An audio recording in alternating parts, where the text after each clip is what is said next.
I got a bad result for a customer and they said they weren't paying. Part of the job involved rust removal. I let the customer know that I would be on this job all day and that the rust removal itself is hit or miss, but everything else would look much better. He understood and I got to work. After lots of hours of hard work, he left and couldn't do a walkthrough with me at the end. The next day he called me and said I hadn't done a good job and he wasn't going to pay me.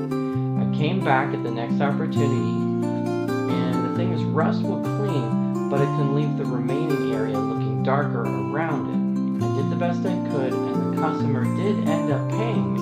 However, I never got business from him again. You're never going to win with every single job that you do. You can only do your best and keep showing up for the next one. One time a customer got so mad at my quotation, he said, "Man, he's just trying to retire early, isn't he? He must be greedy." Well, at first glance, you may think that coming in at the lowest amount when trying to bid on jobs would be the correct thing to do so you don't upset people like this, right? Was I being greedy? Well, let me ask you this. Is the point of starting a business just to have something to do, hang on, barely scrape by, and live a life of strife and overwork? If that's what you want, you bid the lowest. Also, the type of customer you'll attract will be downtrodden, broke, difficult to deal with, and unhappy.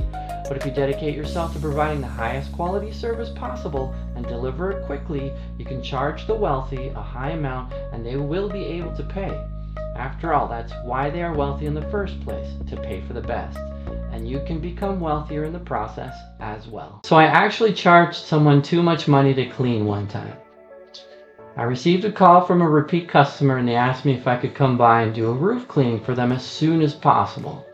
They had seen me do work for one of their neighbors across the street a while back, and I quoted $400 higher because we had expanded to doing more and more larger contracts.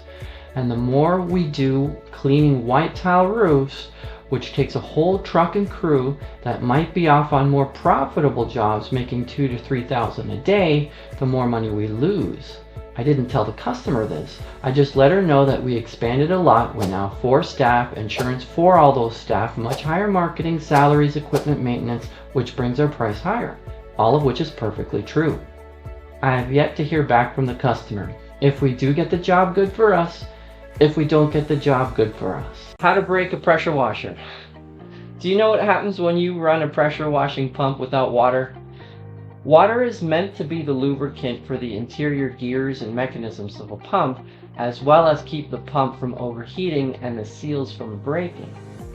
So when I was doing a job at a home with my 4-gallon-a-minute pump and the previous plumber had decided to set the water flow to half, I found out that not only would the job take twice as long, but I would have to send my pump in for repairs on top of that.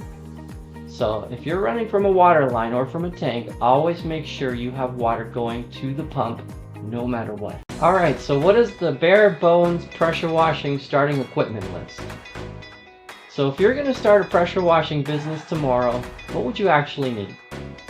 You probably want a minimum 4-gallon-a-minute pressure washer, which you could even temporarily rent, but I wouldn't go lower than 4 or you'll be on jobs too long.